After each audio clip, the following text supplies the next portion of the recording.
बिहार में केंद्रीय गृह मंत्री अमित शाह के दौरे को लेकर अभी से ही राजनीतिक शुरू हो गई है। हमारे साथ खास बातचीत करने के लिए रणविजय साहू जी हैं, जो कि आरजेडी के युवा के वरिष्ठ नेता हैं और विधायक भी हैं। उनसे खास तौर पे मुकम्मल तरीके से हम समझने की कोशिश करेंगे कि आखिर उनके दौरे से क्या कुछ राजनीतिक बदलाव आएगा और किस नज़रिए से राजद इन्हें देखती है। देखिए, भारतीय जनता पार्टी और भाजपा का बिल्कुल जमीन जनाधार पूरी तरह से बिहार में ख़त्म हो चुका है और अमित शाह और माननीय प्रधानमंत्री नरेंद्र मोदी जी लगातार घबराए हुए हैं, बौखलाए हुए हैं। जिस प्रकार से इन्होंने वादा किया था कि नौजवानों को हम प्रत्येक साल 2 करोड़ नौकरी देने का काम करेंगे, इन्होंने वादा किया था कि महंगाई को कम करेंगे, इन्होंने कहा था कि बिहार से पलायन हम रोकने का काम करेंगे और इन्होंने कहा था कि प्रत्येक सांसद बिहार में 2-2 गांव को गोद लेने का काम किया था और इन्होंने कहा था कि बिहार को विशेष राज्य का दर्जा देंगे और इन्होंने कहा था बिहार को विशेष पैकेज देंगे। एक भी वादा को उन्होंने पूरा नहीं किया और अमित शाह इन वादों को उन्होंने कहा कि जुमला था।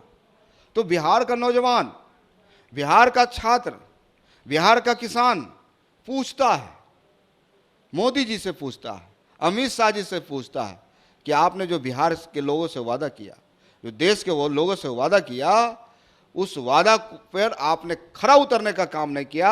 और बिहार वह धरती है जहाँ से बापू ने आज़ादी की लड़ाई की शुरुआत की थी। यहाँ के लोग सुलझे हुए लोग हैं, बुद्धिजीवी लोग हैं।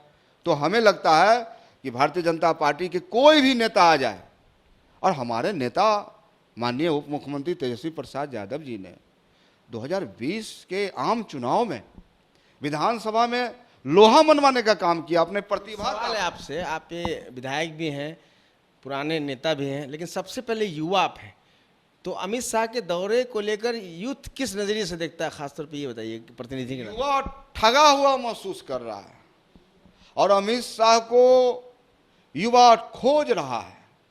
अब पूछता है बिहार कि कहाँ गए वो हमारे वो अच्छे दिन, कहाँ गए हमारे वो नौकरियां। तो भाजपा के पास जवाब देने के लिए कुछ तो है नहीं। तो इस दौरा से बिहार में कोई फर्क नहीं पड़ने वाला है और इंडिया महागठबंधन माननीय नीतीश कुमार जी के नेतृत्व में, माननीय तेजस्वी प्रसाद जी के नेतृत्व में, और माननीय नेता जो कहते हैं हमारे तेजस्वी प्रसाद जी, उन्होंने कहा कि 10 लाख नौजवानों को हम रोजगार देंगे। आप बताइए, लगातार हर क्षेत्र में, चाहे हम शिक्षा की बात कर लें, चाहे हम स्वास्थ्य की बात कर लें, चाहे हम पुलिस विभाग की बात कर लें, हर विभाग में नियुक्तियां निकल रही हैं, प्रक्रियाएं चल रही हैं। तो ये साबित करता है कि हमारे नेता माननीय उप मुख्यमंत्री तेजस्वी प्रसाद यादव जी, जो पूरे युवाओं और पूरे देश के आइकॉन हैं, वो जो करते हैं वो कहते हैं। एक सवाल और है कि कल प्रधानमंत्री ने सभी मंत्रियों को निर्देश दिया है सनातन धर्म के मामले को लेकर कि अच्छे से तौर पे जवाब दें, मतलब तैयार रहें जवाब देने के लिए सनातन धर्म के मामले को लेकर। देखिए, सनातन धर्म क्या जो देश में मनुवादी प्रथा थी उसको लागू करना चाहते हैं? यह देश बापू का है, बापू के 4 संतान हैं, हिंदू हैं, मुस्लिम हैं, सिख हैं, ईसाई हैं।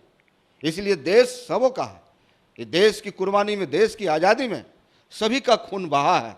और जो उन्माद फैलाना चाहते हैं, राजनीतिक लाभ लेना चाहते हैं, भारतीय जनता पार्टी के पास मंदिर, मस्जिद, हिंदुस्तान, पाकिस्तान, इंडिया के अलावा कोई मुद्दा नहीं है। मुद्दा है मोदी जी का मुद्दा।